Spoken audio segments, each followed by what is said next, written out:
तो चलिए दोस्तों, आज हम बात करेंगे एक स्ट्रेटेजी के बारे में जिसको मैं काफ़ी दिनों से यूज़ कर रहा हूँ और मुझे उसका काफ़ी फ़ायदा हो रहा है। काफ़ी सारे लोग कहते हैं कि मार्केट लीडर स्टॉक्स कैसे ढूँढने हैं, जिसके पास ज़्यादा मार्केट शेयर हो वो कैसे हमें पता चलेगा।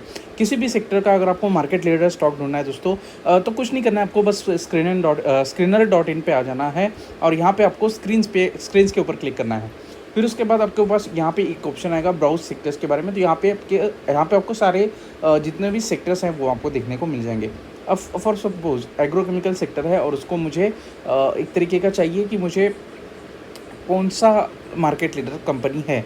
तो यहाँ पर आप देख सकते हो सेल्स, जिस कंपनी के ज़्यादा सेल्स होंगे वो उस सेक्टर का मार्केट लीडर होता है, मतलब उसके पास ज़्यादा मार्केट शेयर होता है, क्योंकि उसके पास ज़्यादा सेल्स होती है। ऑब्वियसली वो ज़्यादा सेल करता है। प्रॉफिट का पैरामीटर इसमें ध्यान में नहीं रखा जाता है। जिसके पास जितना ज़्यादा सेल होता है वो मार्केट लीडर हो जाता है, उसका उतना मार्केट शेयर होता है। तो अगर मैं सेल्स को अप साइड में कर दूँ तो आप यहाँ पर देख सकते हो जो एग्रोकेमिकल कंपनीज़ का, मतलब जो एग्रोकेमिकल सेक्टर का इंडिया का जो मार्केट लीडर है दोस्तों, वो है यूपीएल। और उसके नीचे आता है पीआई इंडस्ट्रीज़। तो बहुत सारे लोगों को पहले ऐसा लगता था कि पीआई इंडस्ट्रीज़ मार्केट लीडर है, लेकिन दोस्तों ऐसा नहीं है। यूपीएल इस सेक्टर का मार्केट लीडर है। और इसके बाद अगर आप देखोगे तो आता है आपका पीआई इंडस्ट्रीज़। पिछले वीडियोस में हमने डिस्कस किया था पीआई इंडस्ट्रीज़ के बारे में। यूपीएल के बारे में हमने बहुत कुछ ज़्यादा डिस्कस नहीं किया है। एक शॉर्ट में अगर आपको बताऊं तो ये है इसका लॉन्ग टर्म चार्ट। और आप देख सकते हैं काफ़ी सारे फ्लक्चुएशंस है लॉन्ग टर्म के चार्ट में। अभी जो पीई का अगर हम रेशो का चार्ट देखें तो अभी पी का वैल्यूएशन नीचे के साइड पे है। ईपीएस की ग्रोथ लगातार हुई है। और यहाँ पर आप देख सकते हो दोस्तों, अगर मैं 2012 के प्रॉफिट देखूँ 1351 करोड़ के हैं और मार्च 2023 के 10,000 करोड़ के हैं। तो 10x इन्होंने खुद के प्रॉफिट्स कर लिए हैं 10 सालों में। अगर आप देखोगे दोस्तों तो इसके जो प्रॉफिट का कंपाउंडिंग रेट है वो 10 ईयर का 17% है, डबल डिजिट में है, जो कि काफ़ी अच्छी बात है। सबसे दिक्कत ये है दोस्तों कि इसका वैल्यूएशन इतना कम क्यों रखा गया है। कुछ ना कुछ तो दिक्कत होगी ना कि उसका वैल्यूएशन कम क्यों रखा है। प्रोमोटर के पास इसकी बहुत कम होल्डिंग है, ज़्यादा से ज़्यादा जो होल्डिंग है वो फॉरेन इन्वेस्टर्स के पास है, डीआईएस के पास है, पब्लिक के पास थोड़ी बहुत होल्डिंग है। तो अगर दोस्तों किसी भी कंपनी के अंदर अगर प्रोमोटर की होल्डिंग कम हो तो ऑब्वियसली कि प्रोमोटर की पावर थोड़ी कम हो जाती है और जो फ्री फ्लोट है वो बढ़ जाता है। तो फ्री फ्लोट मतलब जितने भी बाकी के जो शेयर्स होते हैं, जितने भी बाकी का माल होता है वो फॉरेन इन्वेस्टर्स और डोमेस्टिक के पास होता है। तो फ्लक्चुएशंस काफ़ी ज़्यादा देखने को मिलते हैं। कभी फॉरेन मतलब एफआईआईस कभी बेचेंगे, कभी डीआईएस बेचेंगे, वो कभी वो ये खरीदेगा, कभी वो खरीदेगा। तो उसकी वजह से एक स्टेबिलिटी नहीं आ पाती स्टॉक में और कंपनी में। कंपनी में स्टेबिलिटी हो सकती है लेकिन स्टॉक के जो वोलेटिलिटी है वो थोड़ी सी ज़्यादा रहती है। उम्मीद करता हूँ दोस्तों आपको ये समझ में आएगा होगा मार्केट लीडर का स्टॉक्स कैसे ढूंढना है। फॉर एग्जांपल अगर कोई भी स्टॉक ले लो, अल्कोहलिक ब्रेवरेजेस वाले सेक्टर ले लेते हैं।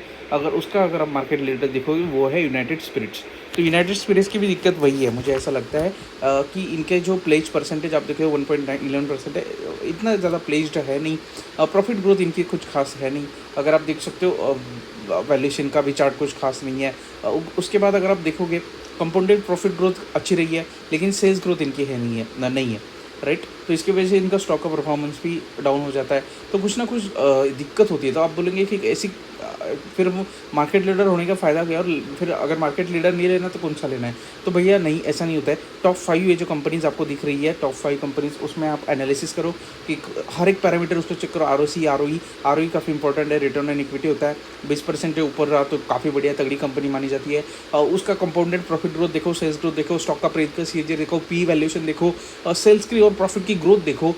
2 सालों में 3 सालों में क्या प्रॉफिट्स डबल हो रहे हैं और गवर्नमेंट के रेगुलेशन तो नहीं है। आउटर साइड में थोड़ा सा जाओ, कंपनीज के बारे में सर्च करो, देखो कि एग्जैक्टली कंपनीज क्या कर रही है, उनकी दिक्कत क्या है, चैलेंजेस क्या है, आगे जाके कैसे फेस करने वाले, रिस्ट्रेनिंग फैक्टर मार्केट के लिए क्या है, ओवरऑल मार्केट की वैल्यूएशन क्या है, मार्केट की ग्रोथ क्या है, कितने सीएजीआर से बढ़ने वाला है, फोरकास्टिंग क्या है 2030 की उस मार्केट की। सपोज एग्रोकेमिकल मार्केट है या फिर अल्कोहलिक बेवरेजेस मार्केट है तो कितना सीएजीआर से बढ़ने वाला है 2030 तक, कितना वैल्यूएशन जा सकता है और मार्केट लीडर पे उसका कितना इम्पैक्ट हो सकता है।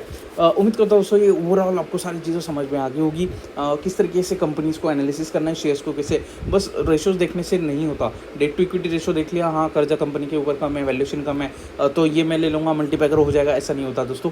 1,000 करोड़ से 10,000 करोड़ मार्केट कैप जल्दी हो सकता है, लेकिन 1 लाख करोड़ का मार्केट कैप, 2 लाख करोड़ का मार्केट कैप होने के लिए बहुत टाइम लगता है। आपको ये चीज़ें धीरे धीरे समझ में आ जाएगी। लार्ज कैप को और लार्ज कैप बनने में ज़्यादा टाइम लगता है, लेकिन स्मॉल कैप को मिड कैप कैप और लार्ज कैप बनने में ज़्यादा टाइम नहीं लगता है। उम्मीद करता हूँ दोस्तों वीडियो पसंद है आपको, वीडियो को लाइक करें, चैनल को सब्सक्राइब करें। बाकी मिलते हैं दोस्तों अगले वीडियो में, तब तक के लिए जय हिंद।